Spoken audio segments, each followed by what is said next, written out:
Bom, pessoal, então, para a nossa discussão de hoje, eu trouxe alguns temas diferentes e dentre os temas que eu trouxe para a nossa discussão encontram-se os dois assuntos que aparecem no título e na capinha deste vídeo, só que eu trouxe outros temas para a discussão aqui também. Todos os assuntos que serão discutidos aqui encontram-se na linha do tempo aqui embaixo, porque eu fiz a minutagem deste vídeo, ou seja, eu separei as diferentes partes, os diferentes temas que serão abordados aqui conforme o tempo, para que vocês possam selecionar qual tema ou quais temas deste vídeo vocês querem assistir, ou se vão assistir ao vídeo inteiro e a todos os assuntos. Fica a critério de vocês essa decisão. E enquanto vocês ouviam eu falando essa abertura, que é de sempre, então meu cérebro já está trabalhando no automático, vocês presenciaram eu tentando matar um mosquito que estava voando aqui dentro da minha cabine. Sempre que eu entro dentro da minha cabine, já falei isso várias vezes, com um mosquito ou com uma mosca, eu me lembro daquele filme que é o Mosca, né? Que o cara entra lá dentro de uma cápsula lá e acaba se fundindo a mosca. E aí o filme é bem interessante, é um filme, acho que do início da década de 90, acho que é isso, né? Final da década de 80, alguma coisa assim, né? Com o cara que fez o Jurassic Park lá, o primeiro, né? Mas enfim, vamos parar de falar bobagem, vamos falar sobre o primeiro assunto que aparece aí, que coloquei uma foto do James Cleverly, que é o secretário das Relações Exteriores do Reino Unido, porque ele e o Antony Blinken, que é o secretário de Estado dos Estados Unidos, andaram fazendo falas conjuntas, preparando o espírito para um fiasco. Tanto é que eu coloquei isso como título do título dessa primeira tela, o primeiro assunto que vamos discutir aqui hoje. Coloquei na parte superior da tela aí para vocês esse título dentro daquela caixinha preta, que é Preparando o Espírito para um Fiasco. É uma pergunta que eu estou fazendo. Por quê? Porque é possível que toda essa discussão em torno da impossibilidade da Ucrânia não conseguir promover uma contraofensiva que seja realmente consistente, ela vai frustrar, isso eu discuti ontem e tenho discutido nos últimos tempos com vocês, ela tem o potencial de frustrar todos aqueles que esperavam uma grande contraofensiva, porque o governo Zelensky ficou por vários meses falando sobre uma majestosa contraofensiva que retomaria territórios das mãos da Rússia. Só que a grande questão é que talvez não existam condições materiais, condições concretas, militares, para que a Ucrânia promova esse tipo de contraofensiva. E justamente por isso estou trazendo aqui mais essa discussão por causa da fala do James Cleverly e do Antony Blinken. Um é o secretário de Relações Exteriores do Reino Unido e o outro é o secretário de Estado dos Estados Unidos. Trago a seguinte matéria do The Washington Post. Estados Unidos e Reino Unido prometem ajudar a Ucrânia independentemente do resultado da contraofensiva. Quando a matéria coloca esse independentemente do resultado da contraofensiva, eles abrem a possibilidade para que a contraofensiva seja um grande fiasco. E justamente por isso a coisa é assim, olha, independentemente do que rolar, estamos juntos, tá? O que a pessoa está colocando? O que esses países estão colocando? Que é muito provável que essa contraofensiva seja um grande fiasco. Pode ser diferente disso? Pode. Isso pode ser toda uma trama escondendo uma Ucrânia, algum potencial ali que a Ucrânia possa vir a ter para promover uma contraofensiva surpreendente, e lá no final acontecer um plot twist. Pode ser que isso aconteça, mas, segundo a minha percepção, a probabilidade dessa contraofensiva ser algo surpreendente é muito pequena, porque a Ucrânia não parece reunir condições, não parece ter muita lenha a mais para queimar para surpreender a Rússia. E claro, falamos aqui de Ucrânia/OTAN, porque quem continua alimentando forças mínimas para que a Ucrânia continue combatendo é logicamente a OTAN. Sem a OTAN esse conflito já teria acabado há muito tempo. Trago dois pontos, um deles já falei para vocês sobre isso, já falei sobre os dois na verdade, né? Só que eu só faço uma leitura rápida para sistematizar o que eu trouxe ali, letrinhas em vermelho e depois letrinhas em azul. Começo pelo de cima. A fala foi proferida pelo secretário de Estado dos Estados Unidos, que é o Antony Blinken, e do secretário das Relações Exteriores do Reino Unido, que é o James Cleverly, que é esse rapaz que aparece aí nessa foto para vocês. Segundo ponto, já estão antecipando que a contraofensiva não será aquilo que foi alardeado. E por que muito provavelmente essa contraofensiva não será aquilo que foi alardeado? Porque entre a propaganda ucraniana dos últimos meses e o momento da contraofensiva, teve esse episódio de Bakhmut aí, que foram combates escarniçados, onde a Ucrânia perdeu uma quantidade enorme de combatentes e desperdiçou, né, e gastou uma quantidade, não é desperdiçou, gastou uma quantidade enorme de munições e equipamentos para tentar manter a posição, e acabou sendo um massacre a ponto dos combatentes que atuaram ali chamarem aquele fronte de um moedor de carne humana. Por quê? Porque a expectativa de vida dos combatentes ali era 4 horas. O cara chegava ali em 4 horas, o cara já estava morto, porque foi um fronte extremamente violento e que ceifou muitas vidas de combatentes ucranianos, e isso pode ter contribuído para que a Ucrânia não tenha condições suficientes para fazer uma grande contraofensiva. Continuamos nesse mesmo assunto, está aí uma foto do Antony Blinken, que é o secretário de Estado dos Estados Unidos, e trago 3 pontos para a nossa discussão. O primeiro deles é o seguinte, continuando nesse assunto, tá? Setores militares dos Estados Unidos e ucranianos apontam para uma contraofensiva sem grandes resultados. Tanto é que já rolou aqueles vazamentos lá do Pentágono, de documentos do Pentágono, e para mim, muito provavelmente levados à frente pelo próprio Pentágono, que vazou de maneira proposital aquilo, demonstrando que os Estados Unidos não confiam nessa contraofensiva e no potencial da Ucrânia reverter o rumo desse conflito por causa da contraofensiva, e também setores do governo ucraniano já revelaram isso.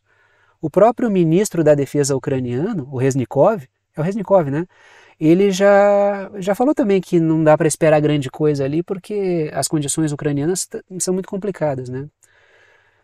Segundo ponto, o poder de fogo ucraniano foi enormemente reduzido após as derrotas em Bakhmut, que é um assunto que eu tenho discutido aqui no canal com vocês. E esse fronte aí, ele foi tão negativo para a Ucrânia que a mídia corporativa mal conseguiu esconder isso, porque a mídia corporativa ela faz de tudo para parecer que a Rússia está sempre perdendo, a Ucrânia está sempre vencendo, e a Ucrânia vence todos os combates, etc, etc. Só que essa coisa em Bakhmut foi tão feia para a Ucrânia que até a mídia corporativa teve que admitir isso. A própria OTAN fez sucessivas publicações aí falando sobre o quão negativo foi Bakhmut para a Ucrânia. Tanto é que eu coloco isso no último ponto ali, ó. A OTAN pediu insistentemente para a Ucrânia desistir de Bakhmut. Por quê? Por causa do saldo negativo que estava gerando e que gerou. Só que Bakhmut é uma posição importante estrategicamente falando para a Ucrânia. Por isso que os generais ucranianos tinham uma posição e a OTAN tinha outra. Por quê? Porque a questão para a OTAN é, não importa tanto qual será o futuro da Ucrânia. O que importa para ela é utilizar a Ucrânia como uma arma para atrapalhar a Rússia. Então, se os generais ucranianos estão dizendo que, olha, se a gente desistir dessa posição, isso vai fragilizar uma posição importante para nós no país, a OTAN não está dando muita bola para isso. Não, reagrupem e vamos promover ataques que promovam realmente danos à Rússia, ainda que vocês percam posições. É por isso que existe um desacordo ali. Por isso que houve esse desacordo entre as forças entre os articulistas da OTAN, os formadores de opinião da OTAN, lideranças da OTAN e algumas posições do próprio governo ucraniano, que insistiu em Bakhmut, porque desistir dali seria perder posições, né? Ceder pontos importantes para a Rússia. Só que a Ucrânia não estava tendo chance ali, né? A Ucrânia acabou, claro, teve muita baixa do lado russo, logicamente, foi um fronte extremamente violento, mas a Ucrânia sofreu muito mais baixas. Isso comprometeu aí a continuidade do conflito para a Ucrânia. Então vamos para o próximo assunto, né? Esse assunto eu estou trazendo sempre, mas é porque sempre tem coisa nova para discutir aqui, né? Esse é um assunto que eu também já discuti com vocês, mas eu sempre vou atualizando. De certa forma eu dou uma continuidade nas discussões aqui, né? Eu repito algumas coisas, incorporo outras e vou acrescentando novas discussões conforme as coisas vão acontecendo. Por quê? Porque eu estou montando um cenário. A ideia é construir uma compreensão. Eu estou montando aqui um quebra-cabeça geopolítico todos os dias e vou trazendo as pecinhas novas que aparecem, né? É um quebra-cabeça eternamente incompleto, porque a realidade ela vai se transformando conforme vamos vivendo. Isso me dá material eterno para discutir temas com vocês aqui, o que é ótimo, logicamente, né? Trago o seguinte título para vocês. Será que a União Europeia, que a Europa continental, será um braço da OTAN? Ou será que será, ou que será que será, né? Ou que será que será, ou será que vai ser um polo autônomo? Por que eu estou perguntando isso? Eu já fiz essa pergunta várias vezes aqui, porque a questão da correlação de forças no sistema geopolítico depende muito da posição que a Europa continental tem. Se ela pende para o lado das oligarquias britânicas e estadunidenses, isso fortalece a OTAN no conjunto. Isso fortalece o que se chama de projeto atlanticista. Se ela pende para o leste e para ter melhores relações com Rússia e China, isso fortalece a integração eurasiática. Só que quando ela pende para o leste e para melhores relações com a China e com a Rússia, uma integração eurasiática, ela enfraquece o projeto das oligarquias britânicas e estadunidenses. Então, essa é uma questão importante, por isso que eu sempre discuto ela aqui, porque isso diz respeito ao grande equilíbrio de forças do planeta. Trago a seguinte matéria justamente sobre esse tema a partir de uma fala do Olaf Scholz, que é o líder político alemão. Matéria da Reuters. Olaf Scholz pede indústria de defesa integrada da União Europeia e acordo de imigração. Eu quero focar nesse primeiro tema. O acordo de imigração não é meu interesse, não que não seja importante, mas não é meu foco nessa discussão em específico, né? Trago aí 2 pontos para a discussão, porque eu discuto muito essa questão assim. O Japão está fazendo um certo jogo, está se apresentando como ferramenta. Será que o Japão, fui lá para o Japão, tá? Mas eu volto para a Europa para fazer a conexão. Será que o Japão está se apresentando como ferramenta para se armar e num segundo momento ter força suficiente para ser mais autônomo?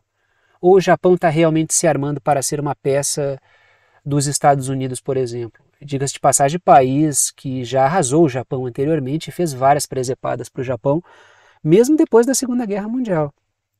Então a pergunta é essa: o Japão, tendo memória histórica, vai ficar tão subalterno em relação aos Estados Unidos ou isso é um jogo? Porque a cada momento, a cada patamar de força que um país atinge, que um sujeito atinge, que uma organização atinge, a própria tomada de decisões muda. Por quê? Porque a realidade já é outra. Cada um é tão soberano quanto pode ser, com as forças de que dispõe, pelo menos se há vontade de ser soberano, logicamente. O Japão me parece esse caso. O Japão, quando ganhar força, será tão submisso assim? Essa é uma pergunta. A mesma pergunta eu faço sobre a Europa continental.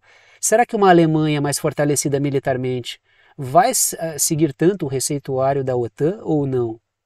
Vamos pensar sobre isso. Trago 2 pontos para a discussão aí.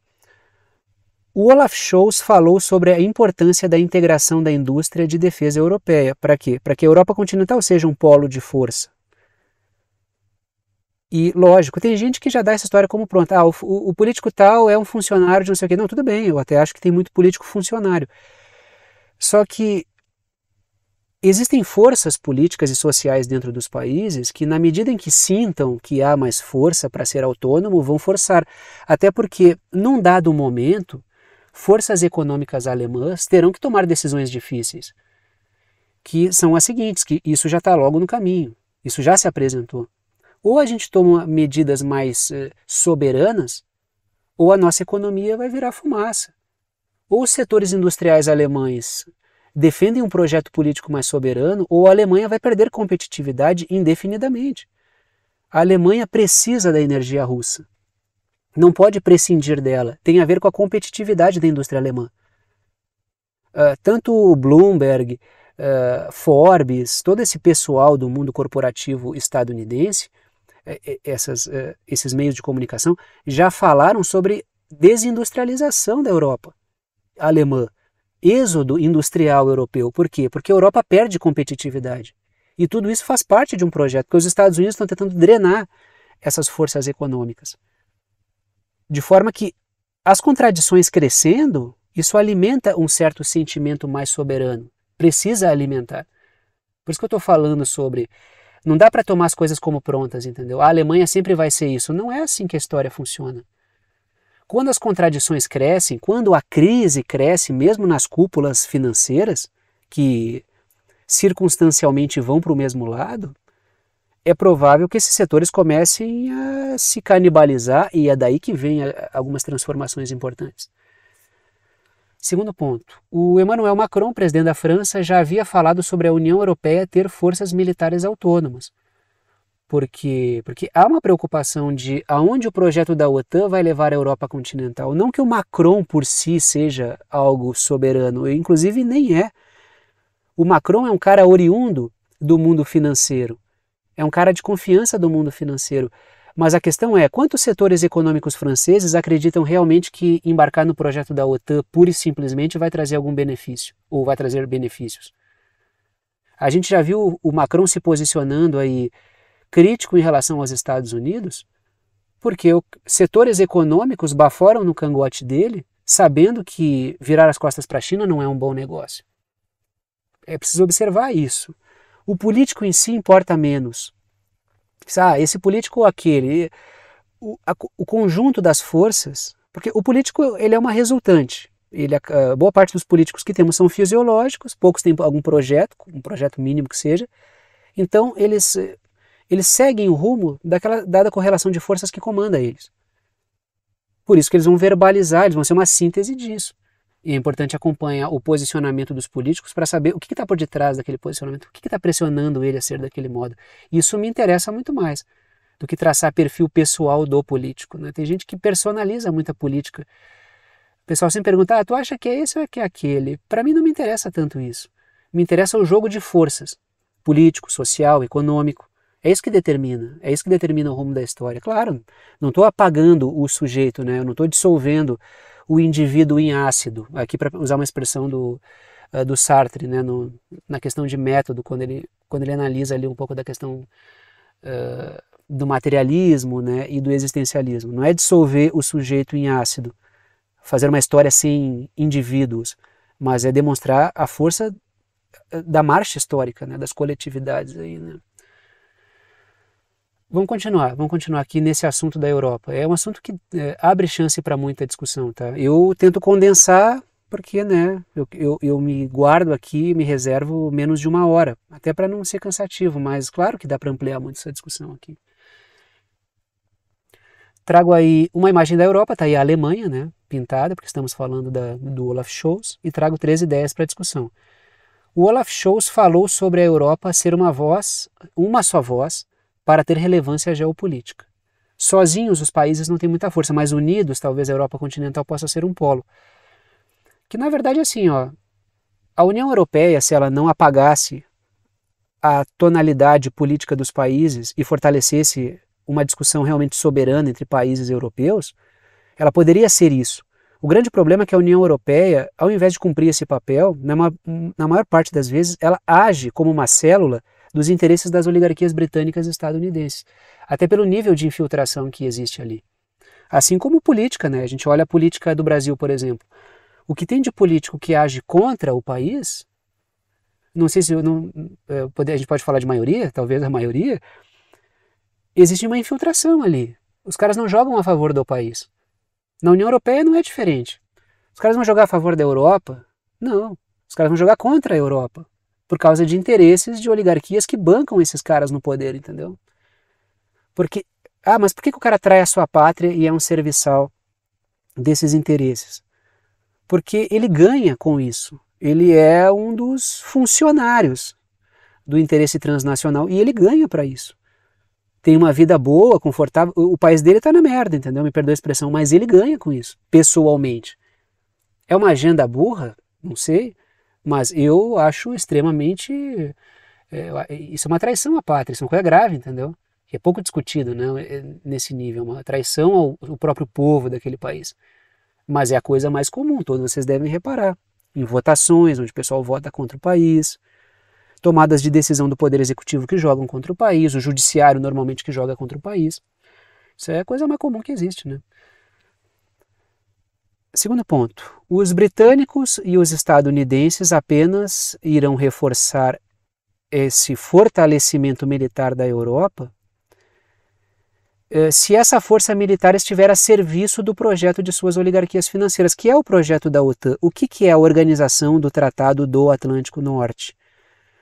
A OTAN é o braço armado e estratégico geopolítico das oligarquias financeiras britânicas e estadunidenses, que coloca a Europa a Europa continental a serviço desses interesses. Terceiro ponto. Os interesses anglo-yankees, britânicos e estadunidenses, estão de olho nas propostas alemãs e francesas. Por quê? Porque uma guinada alemã e francesa por uma escolha mais soberana de uma Europa continental mais forte, mais desvinculada dos britânicos e estadunidenses, pode ser um fator de desequilíbrio. Por isso que existe essa pressão para que a Alemanha e França nunca se posicionem ao lado de Rússia e China. Isso é histórico, inclusive, né? Vamos continuar falando de geopolítica, lógico, é um canal de geopolítica, né? Mas vamos falar um pouquinho sobre a geopolítica do Ártico. Vamos um pouco mais para o norte e falamos da zona polar do planeta. Eu já vou trazer um mapinha para vocês verem como é interessante isso aqui, uma visão diferente sobre esse aspecto, né?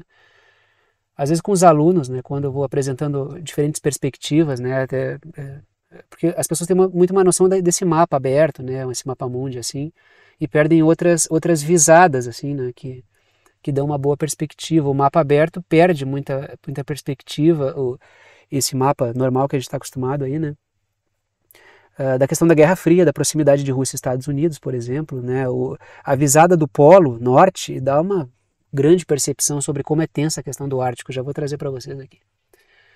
Trago o seguinte título aí para vocês: o Ártico exige um novo acordo, porque temos uma crise instalada no Ártico.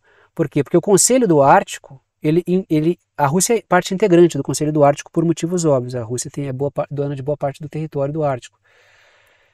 Só que o conflito na Ucrânia está afastando a Rússia dos outros membros do Conselho, e isso vai levar a um desacordo sobre o que acontece no Ártico. E isso leva a instabilidades. Por isso é preciso de um novo desenho, um novo acordo.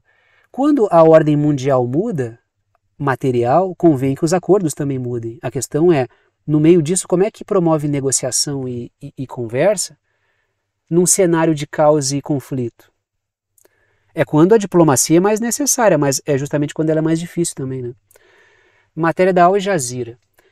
Temores aumentam para o Ártico à medida que a cooperação com a Rússia paralisa. A matéria continua.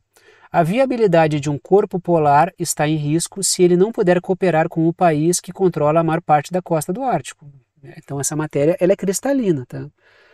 Tá aí esse Conselho do Ártico, tá aí o logotipo, né? É uma mapinha do Ártico com um animalzinho ali, né? Uma coisa meio fofinha assim, né? Mas o ambiente não tem nada de fofo ali, né? 2 pontos que eu trago para discussão. O primeiro deles é o seguinte: os acordos e negociações do Conselho do Ártico mantêm a ordem geopolítica na região e pesquisas ambientais importantes no Ártico. E claro, isso muito visando a exploração, né? A ciência, ela vai na cauda, né? Ela vai pendurada no rabo da economia. Isso é uma coisa prática, né? Todo pesquisador sabe muito bem disso, né? Qual é o nível de utilidade econômica do teu projeto? Não tem, então dane-se teu projeto. A ciência sempre vai no rabo. Isso historicamente, né? Quando a gente vê as explorações marítimas, colonização, sempre tem ali os aventureiros, exploradores, cientistas, né, que vão no rabo disso para fazer ciência, né? E normalmente ciência é voltada para interesses econômicos, não dá para desvincular uma coisa da outra, né?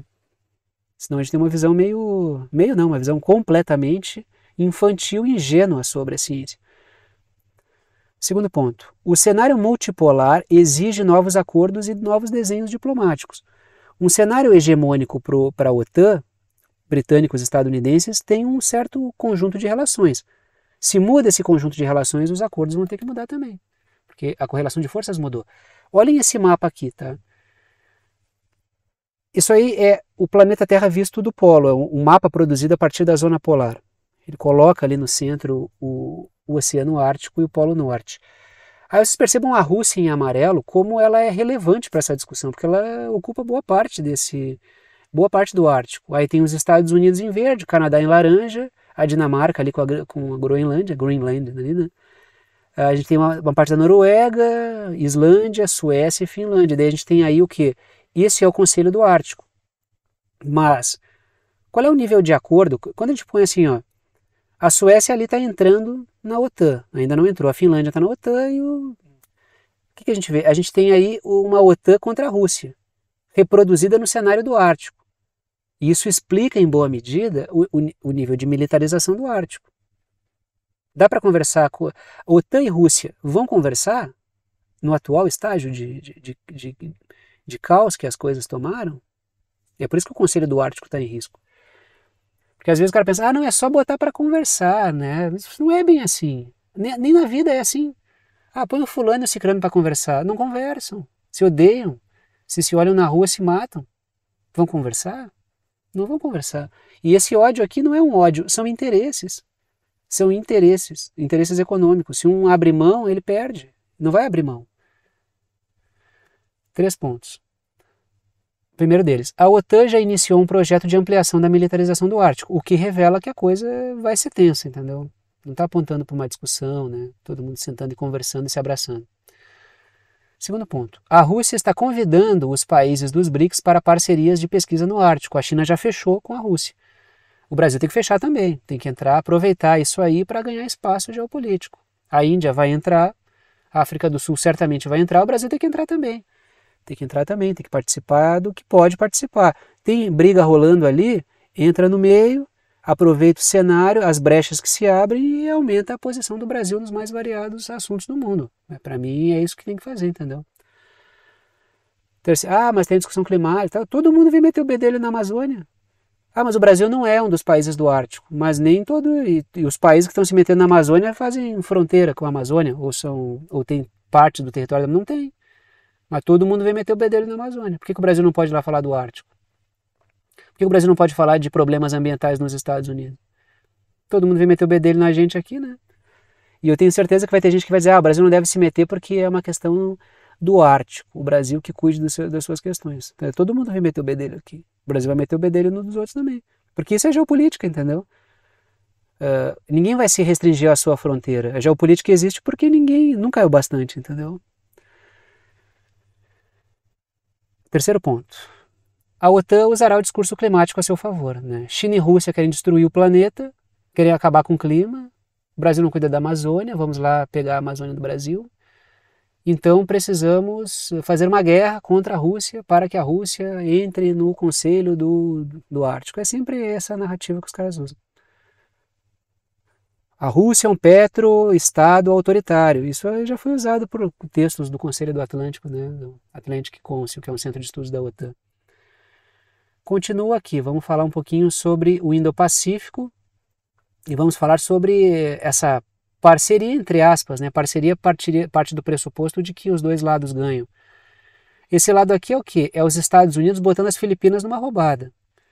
É os Estados Unidos fazendo das Filipinas uma bucha de canhão. É um termo que eu sempre usei aqui e vou continuar usando sempre, tá? É fazer com que as Filipinas sejam uma bucha de canhão. É entregar uma procuração, é fazer guerra por procuração, é fazer as Filipinas fazerem uma guerra por procuração. Tem mais um mosquito do meu lado aqui, peraí que eu vou matar ele. Tá frio aqui no sul do país, tá? Mas os mosquitos parecem que, como tá frio, eles decidiram todos entrar na minha cabine aqui, né? Ficar me azucrinando. Mas matei, tá? Perdoem se tem Sociedade Defensora dos Mosquitos aí, mas hoje em dia o cara não pode falar mais nada, né?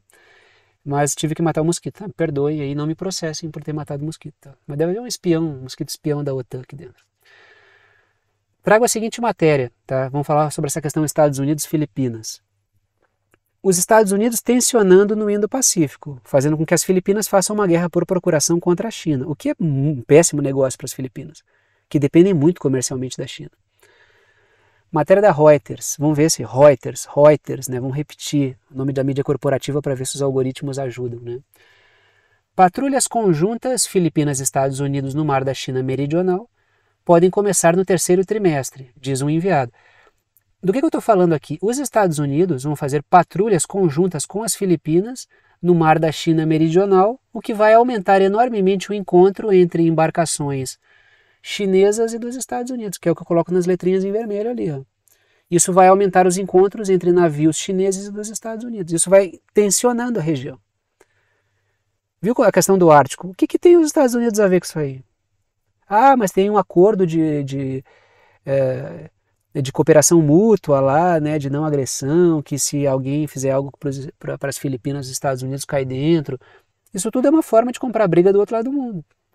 É por isso que existe geopolítica, porque os países não se bastam nas suas fronteiras, e não vai, nunca vai ser assim, entendeu?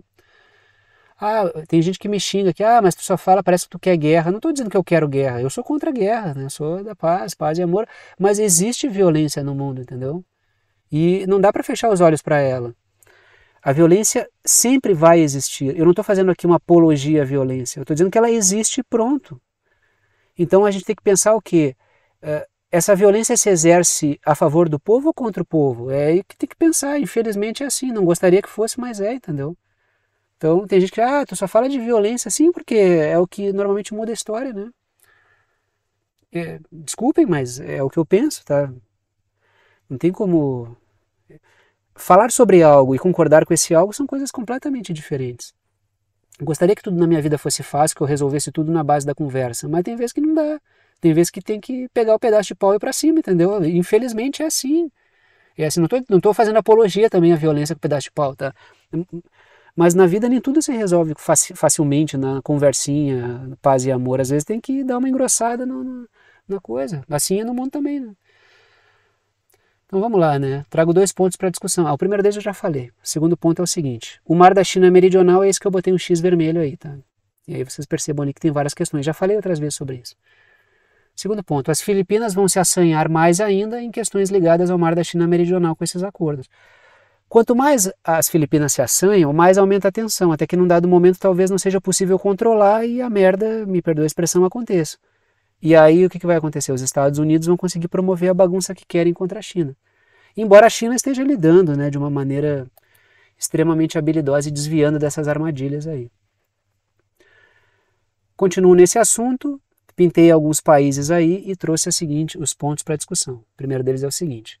Os Estados Unidos estão cavando confusão na Península Coreana, provocando a Coreia do Norte, em Taiwan, tentando promover a independência de Taiwan, que é parte integrante do território chinês, reconhecido pelos próprios Estados Unidos, e no mar da China Meridional. Então estão cavando confusão na região ali. Para quê? Para tentar levar a China para dentro de um entreveiro.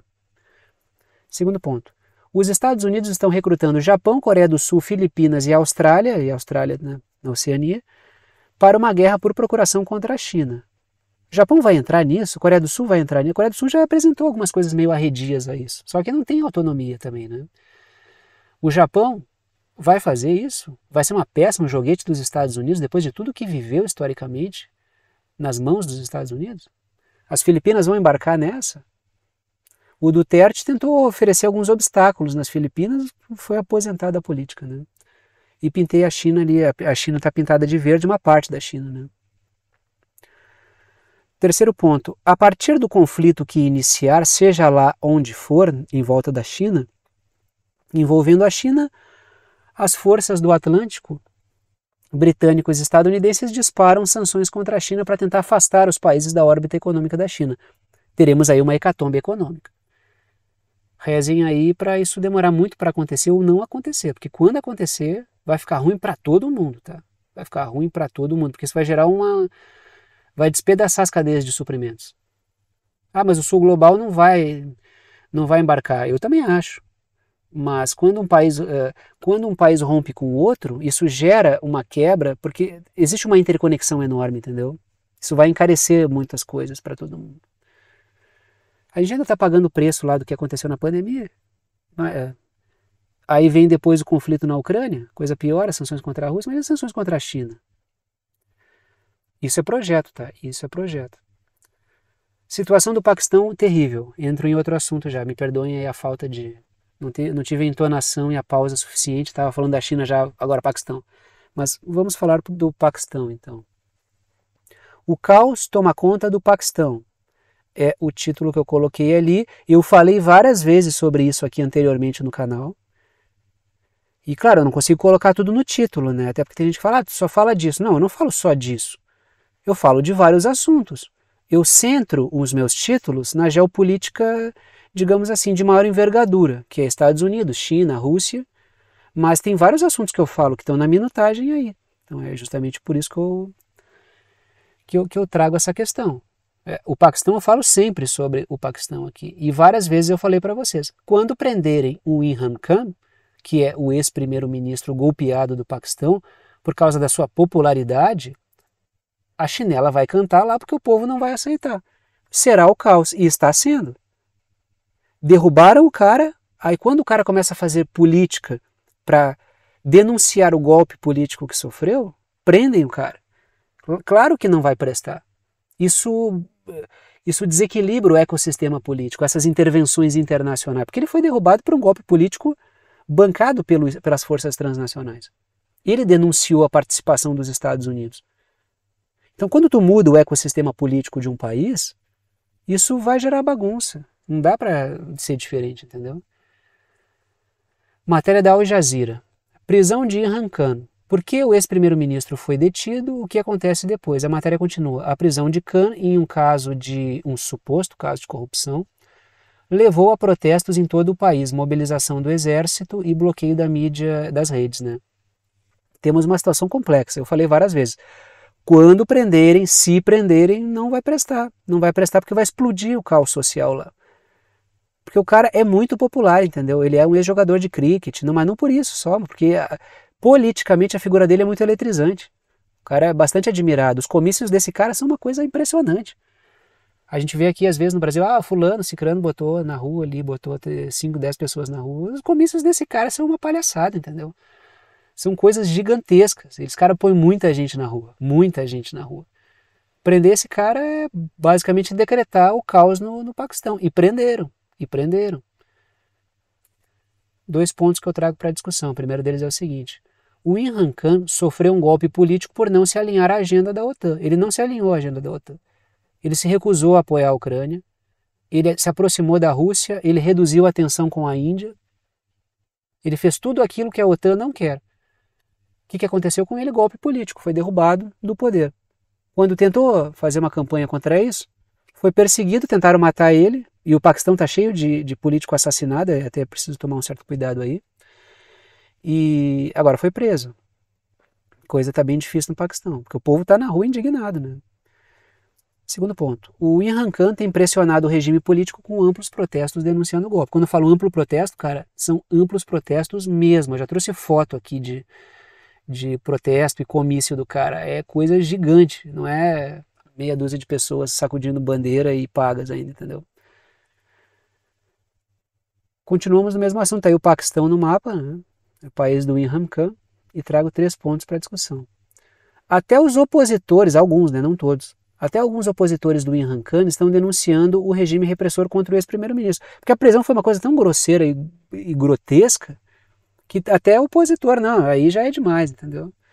Eu posso ter minhas divergências políticas, mas isso é um ataque a todo o regime político e toda a estabilidade política do Paquistão. Até porque tem muita gente surfando na onda também, porque sabe que o cara é bem popular, né? Segundo ponto. A população tem atacado os setores militares por estarem dando guarida ao golpe político. Então a população está indo para cima de milico também lá, tá? Por quê? Porque na medida em que os caras se comportam de maneira covarde, traidora e antissoberana, o povo vai em cima. O povo vai em cima, o povo percebe essas coisas. Talvez não compreenda todos os contornos dos Estados Unidos, das forças transnacionais, mas intui o problema. Prenderam o cara, meu. Tem coisa errada aí. E aí o pessoal vai pra rua, né? Terceiro ponto. Ou o regime político traz um Imran Khan de volta ao cenário regular da política, ou o caos continuará, porque o cara é muito popular, entendeu? Então, tem que trazer o cara de volta para normalizar a situação do Paquistão. Senão, não vai normalizar, não normaliza de jeito nenhum. Vamos lá, continuamos, vamos para o continente africano e vamos falar um pouquinho sobre a situação do Sudão. É uma situação bem preocupante, já discuti com vocês recentemente, acho que fiz uns 2 ou 3 vídeos falando sobre isso, não inteiros, né, mas em partes ali. E continuo a discutir essa questão, por quê? Porque a OTAN, é o título que eu coloco para vocês aí, a OTAN irá capitalizar sobre o caos no continente africano. Primeiro que a OTAN vinha tendo problemas no continente africano para estabelecer relações formais, relações comerciais, relações no plano político. Se não dá pela via da ordem, da conversa, eles vão pela via do caos. Normalmente vão pela via do caos. Os Estados Unidos e os britânicos, né? E então eles vão tentar atuar nessa agenda do caos. Por quê? Porque não oferecem vantagens para os países africanos. Os países africanos não embarcam nas negociações com eles, preferem China e Rússia, e Índia também, né? Tem parcerias ali com vários países. E aí o que? Se não vai pela negociação, vamos botar a agenda do caos, vamos bagunçar o negócio para eles e vamos tentar ganhar alguma coisa em cima disso. É assim que funcionam os britânicos e os estadunidenses, né? Matéria da Deutsche Welle. Deutsche Welle, mídia corporativa também. Vou repetir Deutsche Welle para ver se os algoritmos aí dão uma aliviada no canal, né? Como a crise do Sudão ameaça todo o Sahel e toda a região. A matéria continua. Os combates em andamento no Sudão estão forçando milhares a fugir. A emergência humanitária está se espalhando, criando uma perigosa situação de segurança na região do Sahel, alertam os especialistas, e em toda a região. Isso desequilibra parte considerável do continente africano. E isso é bom para quem? Para quem não está conseguindo se relacionar com o continente africano. Porque bagunça as relações da África com outros países e bagunça uma região que não está muito afim de conversar com os Estados Unidos. Se eles não vão pela ordem, eles nunca vão pela ordem, eles vão sempre pelo caos. 2 pontos que eu trago para discussão. O caos favorece os Estados Unidos, que têm tido problemas para se aproximar de nações africanas. Aí começam a criar o seguinte cenário: olha, precisamos colocar forças militares para ajudar no controle do conflito e assim por diante. Cria o problema e aparece com a falsa solução. Método dos Estados Unidos no Oriente Médio e que estão tentando replicar no continente africano, com fracassos. Por quê? Porque os países africanos identificaram esse método. Não, vocês já usaram lá, nem vem com isso aí para cá agora. Só que eles continuam jogando no caos. Não deu um certo nível de caos, vamos ampliá-lo. Segundo ponto. China e Rússia podem ter projetos atrapalhados pelo caos no Sudão. Então, quem estava negociando perde, quem não estava conseguindo ganha com o caos. Isso quer dizer que eles criaram o caos, que não existem conflitos étnicos, tribais, religiosos dentro do continente africano? Não, eu nunca disse isso. O que eu disse é que eles capitalizam, eles reforçam, eles carregam nas tintas, eles amplificam as divergências, eles alimentam o ódio de lado a lado para conseguir ganhar espaço aí no meio disso tudo, né? Claro que tem questões domésticas, não dá para fazer guerra híbrida, não dá para fazer revolução colorida, não dá para estimular guerrilha, não dá para estimular golpe transnacional, se não tem uma causa doméstica que consiga capitalizar uma parte da população. Trago 3 pontos para a discussão aí, está aí o Sudão no mapa. Então, olha a posição do Sudão, olha ali em relação ao Mar Vermelho, olha em que posição geográfica importante. Qual é a probabilidade do Sudão ter paz? Vocês vão olhando Somália, né? Vocês vão olhando ali o Iêmen na boca do Mar Vermelho. Aí tu vai entendendo assim por que alguns países não conseguem ter paz, né? Sua posição geográfica, que é fundamental. Se esse país tem soberania nessa posição e resolve fazer parceria com Rússia e China, como é que fica os Estados Unidos nisso aí? Trago 3 pontos. O primeiro deles é o seguinte: a China tem negócios no campo do petróleo no país, no Sudão, e vê o Mar Vermelho como estratégico para a nova Rota da Seda. Aí, lógico, planta o caos para não conseguir estabelecer. Os Estados Unidos plantam o caos para não conseguir fazer avançar isso aí. Segundo ponto: o caos no Sudão eclodiu em um governo anterior que costurou com a Rússia uma parceria para a construção de portos no Mar Vermelho. Nesse momento aí um caos enorme foi implementado no Sudão alguns anos atrás e até hoje os caras só vão alimentando esse caos cada vez mais. Terceiro ponto: o caos migratório irá desestabilizar vários países vizinhos e até países que não são nem vizinhos, né? O Egito já está se preparando para uma situação difícil, a Líbia já está se preparando para isso, o Chad. A situação da Etiópia vai ficar muito complicada, porque tem a questão dos tigrés na Etiópia, e isso vai alimentar uma questão complicada ali com os tigrés também. A Arábia Saudita já está se preparando para problemas migratórios, ou seja, isso desequilibra tudo. Isso é uma forma de gerar problemas para uma região que está buscando estabilizar-se. É plantar o caos, né? Plantar o caos, depois aparece com a solução. E aí a gente fecha hoje, a gente vem até a América do Sul, porque o Nicolás Maduro andou dando cacetadas aí verbais no Borrell, que é o chefe da política externa da União Europeia, por causa dos seus posicionamentos sanguinários e defensores do caos no mundo. Esse Borrell aí, como eu coloco ali, né, ele é fiel ao projeto da OTAN, ele é um funcionário da OTAN, basicamente, né. Quando eu digo da OTAN, eu digo das oligarquias britânicas e estadunidenses, tá? Ele é um funcionário extraoficialmente falando desses interesses aí. Ele é fiel ao projeto da OTAN. Qual é o projeto da OTAN? Fazer com que a Europa continental seja um joguete na mão das oligarquias britânicas, oligarquias financeiras britânicas e estadunidenses. Vamos para a matéria ali do presidente venezuelano. Eu botei Maduro e Borrell na pesquisa do Google e eu não encontrei quase nenhuma matéria. Então é difícil se vocês pesquisarem isso aqui pelo Google. Eu botei lá no Yandex, que é um mecanismo de pesquisa russo, aí eu consegui encontrar as matérias. Porque é incrível como os caras escondem as coisas, né? Eles escondem muito as matérias. Os algoritmos fazem um trabalho criminoso, na verdade, né? É de, não, eu tô na rede e eu escolho o conteúdo. Aqui, ó, que tu escolhe o conteúdo. É uma falsa, essa é uma grande ilusão, né? Para escolher conteúdo na rede, olha, tem que saber driblar ali todos os mecanismos que tem dos caras de ocultamento de conteúdo, tá? E são enormes, tá? E são enormes. A matéria é a seguinte, o presidente venezuelano Maduro diz o seguinte, com as suas declarações, o Borrell, que é esse representante da União Europeia, pode levar o mundo à guerra nuclear. Por quê? O que o Borrell andou dizendo? Tá? Tá aí a foto do Borrell e trago 2 pontos. O primeiro deles é o seguinte, o Borrell apoia que a Europa siga armando a Ucrânia e prolongando o conflito.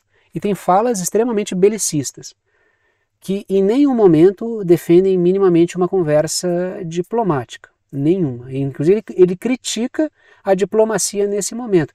Tanto é que o Nicolás Maduro falou, né? Ora, quando o momento é mais tenso, é que a diplomacia é mais necessária. Se não houvesse tensão, qual seria o papel da diplomacia, afinal de contas, caramba?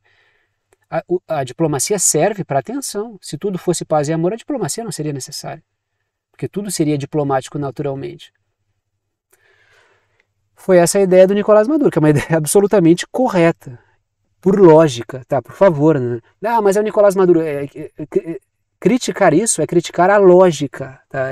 Isso é lógica, não tem nada de ideológico nessa fala. Tem ideologia? Tem, mas essa sentença proferida pelo Maduro é uma sentença lógica. A diplomacia é necessária porque há tensão. E se há mais tensão, ela é mais necessária. Segundo ponto. Borrell disse que não é momento para conversas diplomáticas sobre paz na Ucrânia, ou seja, é momento para prolongar a guerra indefinidamente. Por isso que o Nicolás Maduro falou que essas falas do Borrell aí são falas que vão arrastar o mundo para um conflito nuclear. E são mesmo. Trago aí uma foto meramente ilustrativa dos Estados Unidos bagunçando, né, mares de algum lugar. Porque uma fala do Borrell aponta nesse sentido, né, de aumentar a presença militar dos países membros da União Europeia em mares próximos à China. E aí os barquinhos europeus vão estar atrás de barquinhos como esse aí, né? Barquinhos, me perdoem aí o linguajar nada técnico. 3 pontos que eu trago para a discussão. O primeiro deles é o seguinte, o prolongamento do conflito prejudica a economia europeia e atende ao projeto das oligarquias britânicas e estadunidenses, que é o tal do projeto do Great Reset. O que é o Great Reset? É a destruição das cadeias de suprimento tal como elas se apresentam. Isso é o Great Reset, é a tentativa de um projeto monopolista das oligarquias britânicas e estadunidenses. Isso é o Great Reset. Tem tanta definição quanto, né, se vocês veem as diferentes pessoas falando sobre o Great Reset, cada um diz uma coisa diferente. Tem gente que diz que é até a China que está promovendo o Great Reset, que é uma, digamos assim, é uma visão bem exótica sobre o assunto, na verdade, né? E totalmente descoordenada, até porque quando a gente fala do Great Reset e do Fórum Econômico Mundial, que é quem racionaliza isso, mas não é quem comanda isso, é só quem dá publicidade a isso, o Klaus Schwab foi recrutado pelo Henry Kissinger no contexto da Guerra Fria. O Henry Kissinger é aquele cérebro geopolítico dos Estados Unidos. E ele foi recrutado e começou o Fórum Econômico Mundial como forma de criar um ambiente de pensamento econômico na Europa que conectasse a Europa continental às oligarquias britânicas e estadunidenses, sobretudo estadunidenses. Por que diabos eles seriam um agente chinês? Se eventualmente China e Estados Unidos tiveram que fazer uma parceria, primeiro para salvar um lado e depois para poder inserir a China economicamente, foi uma parceria circunstancial que agora está sendo rompida. O Great Reset é justamente o rompimento, a tentativa de rompimento das cadeias de suprimentos em relação à Rússia e à China. É justamente o contrário. A China, né, porque tudo, né, todas as oligarquias são iguais e comandam o mundo inteiro, e mandam na China, e mandam na Rússia, e mandam em mim, e mandam em vocês. Claro, os caras têm força, mas não mandam em todo mundo não, tá? Quem defende essa versão da história, defende uma versão imóvel da história, apática, para gerar apatia nas pessoas. Nada pode ser mudado porque tudo tá dado. É muito perigosa essa versão. Ela busca gerar apatia. Ela busca gerar, assim, não dá para fazer nada. Porque tudo é um grande teatro no qual tudo está dado já, entendeu? Esse é o grande risco. Alguns defendem isso por cretinice e outros defendem porque são realmente reprodutores de bobagem. Continua ali. O Borrell também defendeu que os países europeus ampliem a sua presença militar nos mares próximos à China. Então não é só a questão Ucrânia, a questão é gerar caos no mundo inteiro. E, por último, a conclusão com a qual eu comecei, né, que o Borrell é fiel ao projeto da OTAN. E aí chegamos ao momento final do vídeo, que é o momento urso da bunda caída, que é o momento de pedir o apoio financeiro, a ajuda financeira, momento de passar o chapéu para quem gosta e pode e quer apoiar o canal. Pode apoiar por boleto bancário ou cartão de crédito através da plataforma Apoia-se. Está aí o endereço do Apoia-se. O link está na descrição embaixo do vídeo. Pode apoiar pelo Pix. Está aí a chave Pix, é uma chave de e-mail. Tem gente que coloca CPF ou CNPJ como chave Pix, tem gente que coloca celular como chave Pix. Eu coloco um e-mail, que é esse aí, pixverdadeconcreta@gmail.com, pixverdadeconcreta@gmail.com. Se vocês digitarem isso no Pix, vai aparecer o meu nome, que é o Thiago, e vocês podem fazer uma doação aí para o Verdade Concreta, que na verdade é o canal que eu toco à frente, que eu levo à frente aqui, né? O Verdade Concreta sou eu, né? E tanto pelo Pix quanto pelo Apoia-se, boleto ou cartão, pode ajudar com o valor que quiser, uma ajuda solidária, tá? Ajuda quem pode, ajuda quem quer, e o conteúdo fica aberto para todo mundo. Ajuda quem quer e ajuda com quanto quer. Se o cara não pode ajudar, o conteúdo fica aberto para ele. Quem pode ajudar, beleza, ajuda, porque daí outra pessoa que não pode ver. Eu acho muito interessante essa lógica, entendeu? E o canal tem avançado assim. E eu fico super feliz mesmo de poder deixar os conteúdos para quem não pode contribuir também. Tá, a crise tá feia, pega muita gente, entendeu? Tá numa situação um pouco melhor, contribui. O outro cara que não pode vai poder assistir também. Minha ideia não é restringir conteúdo, tá? Tá funcionando assim, vou seguir. E o último ponto que eu trago ali o último ponto não, né? A última forma de apoio ali é o botão Seja Membro, que fica embaixo do vídeo, ajuda pelo YouTube. As 3 formas de apoio são bem-vindas, tá? Agradeço a todos que apoiam o canal e mantêm esse trabalho diário funcionando. Sem vocês não haveria esse trabalho aqui todos os dias. Dito isso, vou parando por aqui e tchau para vocês.